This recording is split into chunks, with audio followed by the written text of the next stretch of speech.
उस आदमी का वकील का कत्ल होता है, फैमिली सारी कहती है कि खानदानी दुश्मनी थी, उस पर कत्ल हुआ है। तो ये केस क्या है? अब ये जरा जो लेटेस्ट मेरे पे केस हुआ है, मुझे तो ये पता ही नहीं था, क्योंकि मेरे पास इतने केसेस हुए हैं, मुझे तो अंदाजा ही नहीं कि कौन सा केस कौन सा है। मुझे सिर्फ इतना पता है कि बलूचिस्तान में किसी ने केस किया हुआ है और वो ऐसा फुलिश केस है कि उसकी कोई हैसियत ही नहीं है, उसके ऊपर मैंने कभी तवज्जो ही नहीं दी। वो केस क्या है? कासिम सूरी रूलिंग देता है कि जनाब ये मुरासला, ये जो साइफर आया है वहां से, इसके होते हुए बैरून मुल्क की मुदाखलत हुई है हमारे अफेयर्स में, और उसमें लिखा हुआ है कि इमरान खान को अदम एतमाद में शिकस्त दो। ये मुरासले में लिखा हुआ है, जो कि वो डोनाल्ड लू और हमारे एम्बेसडर के बीच में बातचीत हुई, जो कंफर्म किया गया पाकिस्तान की सिक्योरिटी काउंसिल ने। फिर जब शहबाज शरीफ बना प्राइम मिनिस्टर, फिर सिक्योरिटी काउंसिल में एम्बेसडर को, असद मजीद को बुलाया गया। उसने बैठ के कहा कि हां, ये मुझे डोनाल्ड लू ने कहा था कि इमरान खान को हटाओ प्राइम मिनिस्टरशिप से, और ये अदम एतमाद में उसको फेल करो। और अभी अदम एतमाद दर्ज नहीं की गई थी असेंबली के अंदर, तो कासिम सूरी ने उसको सामने रखते हुए कहा कि इसके मुरासले के होते हुए मैं ये नहीं इस वक्त आगे असेंबली को बढ़ने देता। उसके ऊपर मैंने असेंबली डिसॉल्व कर दी और मैंने इलेक्शंस कॉल कर दिए।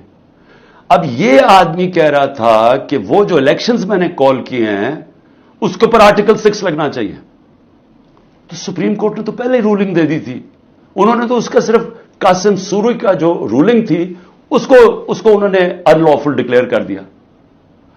लेकिन मैंने तो उस रूलिंग के ऊपर फैसला किया था कि असेंबली डिसॉल्व होनी चाहिए और इलेक्शन अनाउंस कर देता हूं, तो मेरे ऊपर तो कुछ था ही नहीं, तो केस में तो कोई हैसियत ही नहीं थी। उस आदमी का वकील का कत्ल होता है, फैमिली सारी कहती है कि खानदानी दुश्मनी थी, उस पर कत्ल हुआ है।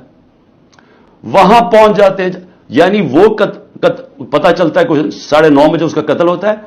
4 घंटे के अंदर लॉ मिनिस्टर प्रेस कॉन्फ्रेंस कर देता कि इमरान खान इसमें मुलव्वस था। 4 घंटे। कभी सोचे हैं कि कोई कत्ल हुआ है, कोई इन्वेस्टिगेशन होती है, कोई पता चलता है, वो 4 घंटे में कहता है इमरान खान इसके अंदर मुलव्वस है। और उसके बाद क्या होता है? उसके बाद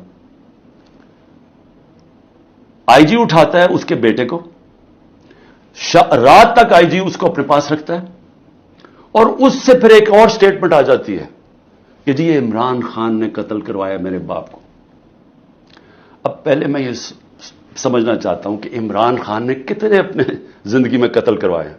150 से ऊपर तो मेरे ऊपर केसेस है, तो क्या मैं उधर भी किसी को कत्ल करवाने के चक्कर में हूं? और वो केस जिसने आगे बढ़ना ही नहीं था, जो मेरे वकीलों ने भी कहा कि जिसने किस तरह आर्टिकल 6 मेरे ऊपर लगा सकते थे, जबकि सुप्रीम कोर्ट ने रूलिंग दे दी थी उस पर, तो मेरे ऊपर तो वो हो ही नहीं। और फिर आर्टिकल 6 का जो होता है ये गवर्नमेंट करती है, ये कभी इंडिविजुअल नहीं करता। तो ये वही एक उनमें से केसेस थे जिन्होंने उनमें मुझे फंसाया हुआ था। अब ये सोचे कि उसके ऊपर मेरे ऊपर इन्होंने 302 का मुकदमा कर दिया और मेरे ऊपर कत्ल का केस कर दिया। वाज़ेह है, मुझे नजर आ रहा है कि क्या करना है। इतने ज्यादा केसेस हैं, मैं अब इस्लामाबाद जाना है कल, कुछ 16 केसेस के ऊपर मैंने बेल लेनी है, 16 केसेस के ऊपर। कभी किसी और पॉलिटिकल लीडर के ऊपर कभी ऐसा हुआ है? मुझे बताएं, इन लोगों ने जिन्होंने 30 साल से मुल्क लूट रहे थे,